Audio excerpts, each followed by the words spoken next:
Hey guys, I want to shoot a quick video. I recently got a Vortex Razor Gen2 scope.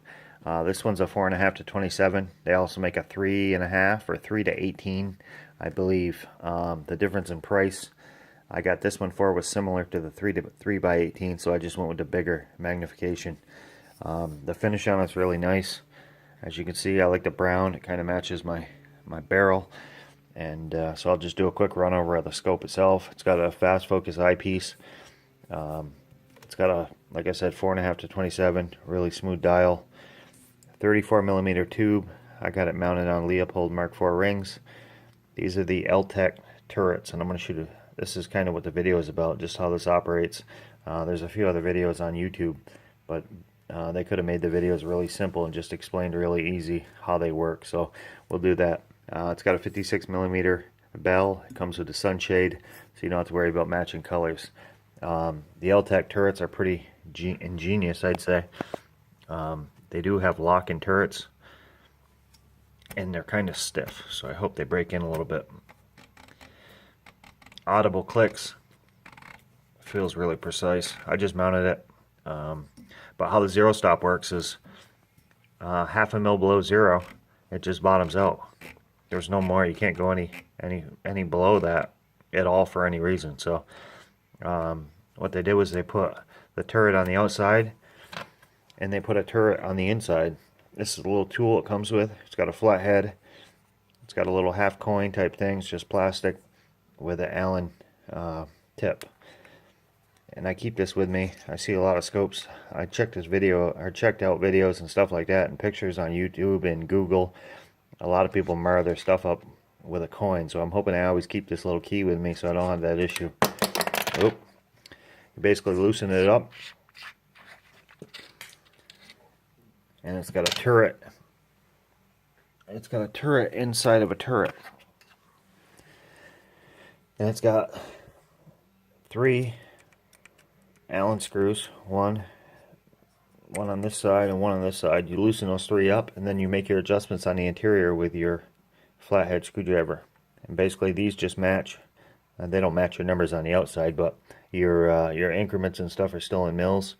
You can do up and down. They give you a little hash mark here for where your number's at. So it's kind of cool. Once you make your adjustment, you tighten the screws back down, and you put your cap on,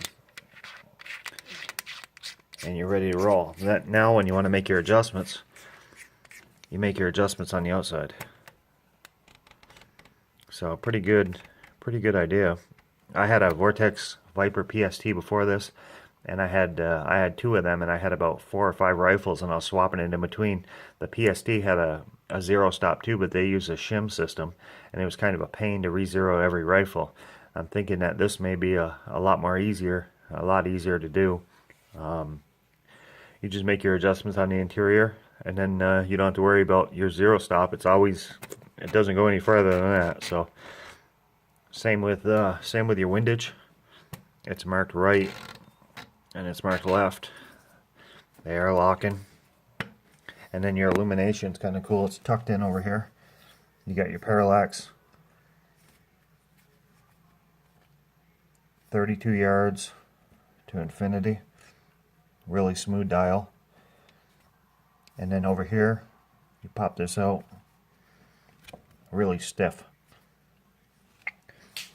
And you got your daylight settings. You can go all the way around. You got night vision mode. I believe 1 and 2 is night vision. And in between each number, it's got a auto shut off. So if you like 5, you can leave it on in between. That shuts it off. That's on. And pretty cool setup. They did that with the PST too. I just like how it's tucked away. It's kind of clean back here. So yeah, the only thing I was kind of disappointed with spending. I got it for $2,200. Most of them are going for around $2,500. You'd think they would throw in some scope caps, but Vortex is a great company. I can't really say much about them. Their warranty is unbelievable. When I first got into long range shooting, I bought a PST, and dummy me didn't have a wrench for poundage or inch pounds, and I tightened the the rings too much, and I blew out my illumination, and I didn't know what it was caused from. I contacted the company. They told me they'd send me a shipping label. They sent me an email with a label that day. They overnighted the scope, and by the end of that week, they sent me a brand new scope, a hat, a t-shirt, a few other little things, stickers, and they told me what I did was over tighten the rings. So ever since then, all I've ever bought was Vortex, and they're a great company. So the interior on the scope here it's got the EBR2C reticle. I looked through it, super clear, glass is great, and the zoom is a pretty wide zoom. The reason why I bought the scope was for PRS type shooting. We shoot steel out anywhere from 250 to 1200 yards. It's got the wind holds in it, which the PST didn't. I had the EBR1 reticle and the older one. I was going to upgrade and just get the EBR2C in the Vortex, but then I said screw it, I might as well go big. So the only problem with this scope for like a hunter or maybe a F-class type shooter is the reticle has a hole in the middle, and it's got a little gap, and that seems like it'd be kind of tough to shoot. Tough to shoot small little dots. I'm sure hunting you can get away with it just fine, but for precise work, F-class type stuff, I don't think it'd be that great of a scope. They do have different reticles you can get. They got an EBR2B. I'm not sure exactly what the difference is. And then they have the EBR1, I believe you can get in this scope also. So maybe tomorrow we'll do a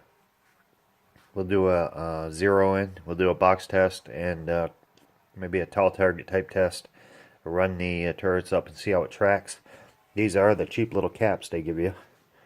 Not really that great, but the Vortex Defender caps are fairly cheap. I think they're about $20 a piece, $40 for a pair. So I'll probably pick up some of those, and hopefully she treats me like the rest of the Vortex scopes I got. So all right, thanks a lot. Any questions, ask.